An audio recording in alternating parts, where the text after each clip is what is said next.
This isn't just another tariff headline. This is the moment a single threat from Washington quietly puts the U.S.-China relationship back under pressure, with Iran sitting right in the middle. Because if these tariffs move from words to action, some Chinese companies could face border levies topping 70%. And that raises a question most headlines don't answer. Is Iran really the target, or is something else happening behind the scenes? There's one overlooked detail in this story that changes how everything fits together. At first glance, this feels familiar. Donald Trump has once again raised the idea of tariffs tied to Iran, echoing policies from his first term. But this time, the context is different. According to publicly available information, a new 25% tariff on countries trading with Iran could push total U.S. duties on certain Chinese shipments beyond 70%, higher than levels seen before Washington and Beijing agreed to de-escalate their trade war last year. So the obvious question is, why now? China is often described as Iran's closest economic partner. But when you look at the data, that picture becomes more complicated. Chinese customs figures show that China's official imports from Iran have dropped sharply in recent years. At their peak in 2018, trade reached around $21 billion. Last year, it was closer to $3 billion. That gap leads to another question. If China's direct trade with Iran is already limited, why would tariffs tied to Iran put Beijing back in the crosshairs? Some analysts argue that Iran may be less of a cause and more of a pressure point. Publicly, Beijing has tried to stay cautious. Chinese companies have reduced exposure, aware of potential U.S. sanctions. State-backed oil firms have largely stayed away, while smaller independent refiners reportedly handle much of the remaining trade. And that creates strategic ambiguity. Because while economic ties have narrowed, political coordination has quietly grown. Which brings us to the part most coverage barely touches.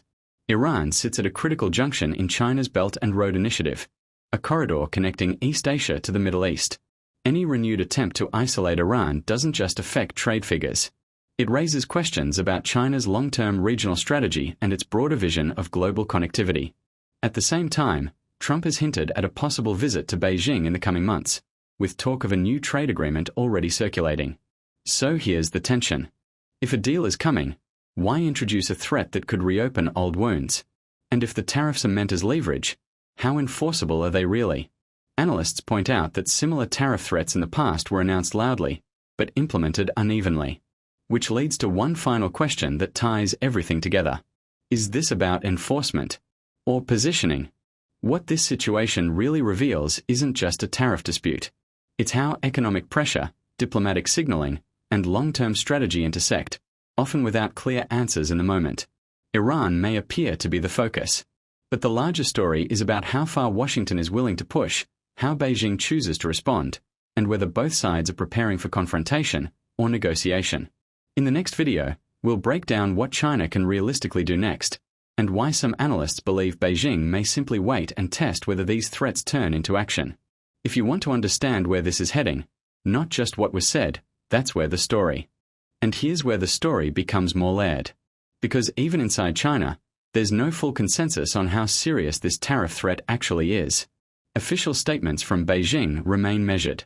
China's foreign ministry has repeated a familiar line. There are no winners in a tariff war, and China will protect its legitimate interests. But that public calm hides a strategic dilemma.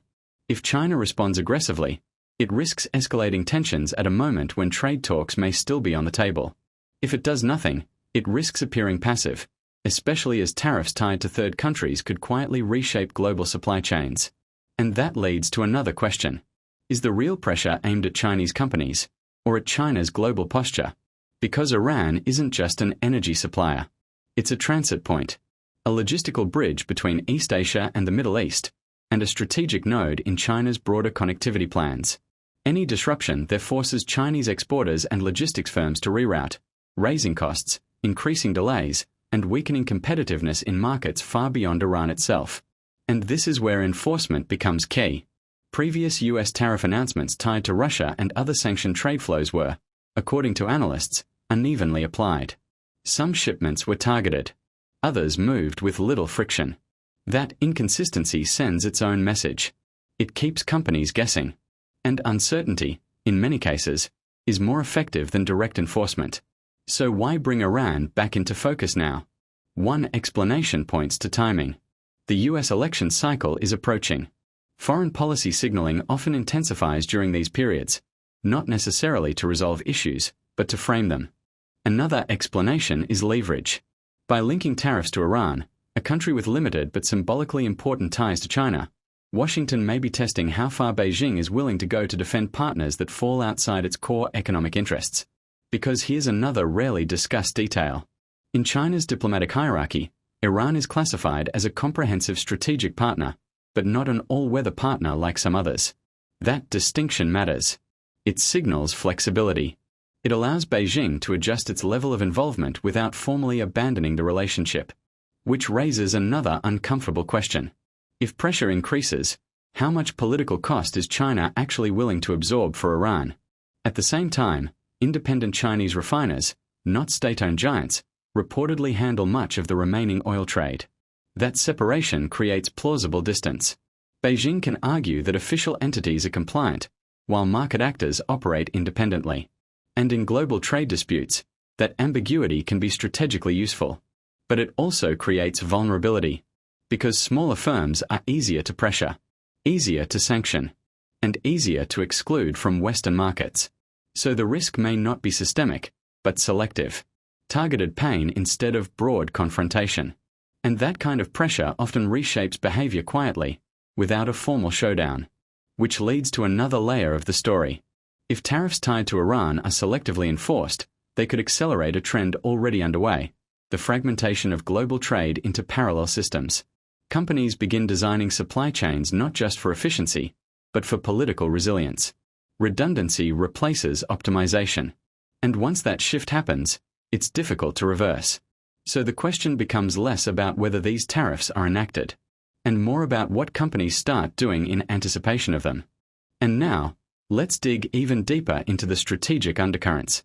Because beyond the economics, there's a geopolitical layer most coverage skips. China isn't just worried about tariffs. It's watching how Washington signals to the rest of the world, allies, trading partners, and competitors alike. Every statement about Iran and tariffs sends a ripple. Companies in Asia and Europe start reconsidering trade routes. Shipping and logistics firms factor in potential delays or extra costs. Investors adjust risk models based on political uncertainty. And here's a subtle question that rarely gets asked. Is the real story the immediate trade impact, or the long-term influence on global decision-making? Because the way these tariffs are announced, loudly, publicly, but not fully enforced, it creates something analysts call strategic ambiguity. Ambiguity does two things. It pressures China without triggering a direct confrontation. It forces businesses worldwide to plan for multiple scenarios, shifting the balance of economic advantage quietly. And then there's the timing within US domestic politics. Historically, approaching election cycles see increased foreign policy signaling. Threats, statements, and policy hints often serve dual purposes: to show strength to domestic audiences, to influence international counterparts without immediate action. Which begs the next question. If the tariffs are only partially enforceable, what drives China's next move? Publicly, Beijing emphasizes calm and restraint. Privately, according to analysts, it's likely running multiple contingency plans, from adjusting oil imports to securing alternate trade corridors. And this ties directly to Iran's role in Belt and Road. Iran is a hub in a network connecting East Asia to the Middle East. Interruptions that don't just affect oil. They affect pipelines, shipping corridors, and trade agreements that span multiple countries. Another layer. China's oil imports from Iran are largely handled by independent refiners, not state-owned giants. This allows Beijing to claim compliance while maintaining strategic flexibility. Yet it also leaves smaller firms exposed to pressure, forcing them to rethink supply chains proactively. Which leads to an even bigger question. Are we seeing the early stages of a new global trade architecture? Some analysts suggest that these selective pressures could accelerate the move toward parallel trade systems. Companies diversify supply chains to avoid political risk. Redundancy becomes more important than efficiency. Regional hubs, like Iran, may either grow in importance or be bypassed depending on how tensions evolve. And this is where the story truly shifts. It's no longer about Iran alone. It's about how the US and China use economic signals to shape global behavior, and how companies adjust before any policy is fully enacted. Which naturally raises the next question.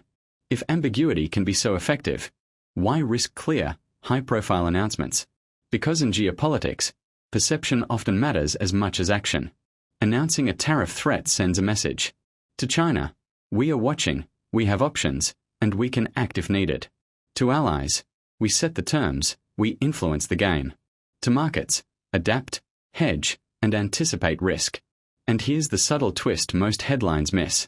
Even without enforcement, the mere suggestion of tariffs can reshape global supply decisions, financial flows, and strategic planning, quietly, efficiently, and without direct confrontation. Let's look at China's potential strategic responses. Analysts suggest Beijing has a spectrum of options, ranging from subtle diplomatic signaling to careful economic adjustments. Diplomatic signaling, quiet meetings with Iranian officials, reinforcing political ties without overtly defying US policy. Economic hedging, adjusting trade routes, stockpiling critical resources, and ensuring alternate supply chains are in place. Selective enforcement on companies. State-owned giants can maintain compliance to avoid direct sanctions, while independent actors take on the bulk of sensitive transactions. The key point here is flexibility. China can project strength without escalating tensions into an open trade conflict, a delicate balance that keeps the US guessing. Now consider the role of perception in international negotiations. Trump's announcement does more than threaten tariffs. It tests how far China will go to defend its partners, even secondary ones like Iran. It pressures Beijing to publicly reaffirm its positions while privately assessing risk. It signals to global markets that supply chains could be disrupted, creating preemptive adjustments in investments and shipping. And here's an often overlooked angle. Timing matters. A looming visit to Beijing means any US announcement could be interpreted as a bargaining tool. By framing Iran as the reason, Washington can keep leverage without targeting China directly, giving both sides plausible deniability. Which brings us to the Belt and Road Initiative. Iran isn't just a country. It's a hub in China's vision for global connectivity. Disruptions that could ripple across trade corridors connecting Asia, the Middle East, and Europe. Even minimal pressure forces companies to rethink logistics and routing, long before any official tariff is enacted. And those adjustments, once made, tend to stick, permanently altering trade flows. Now, let's examine the selective economic pressure in practice. Past examples of US sanctions show that targeting smaller independent actors, while exempting state-owned firms, creates tension without direct confrontation. Smaller firms face pressure, compliance risk, and financial uncertainty. Larger firms remain shielded, maintaining the appearance of stability. This approach quietly reshapes global trade behavior without triggering headlines about a full-scale dispute. So, another question emerges. Is this about punishing China or about influencing how global companies make decisions under uncertainty? Evidence points to the latter.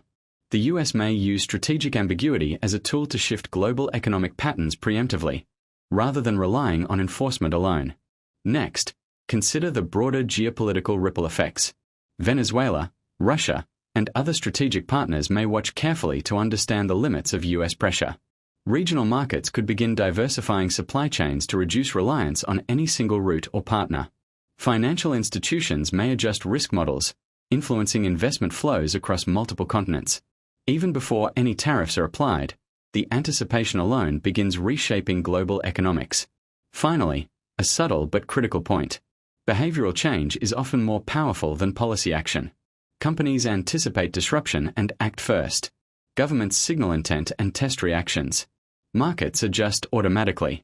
The ripple effect. One announcement in Washington can quietly alter global trade flows, strategic alliances, and financial risk assessments, all without a single physical barrier being erected.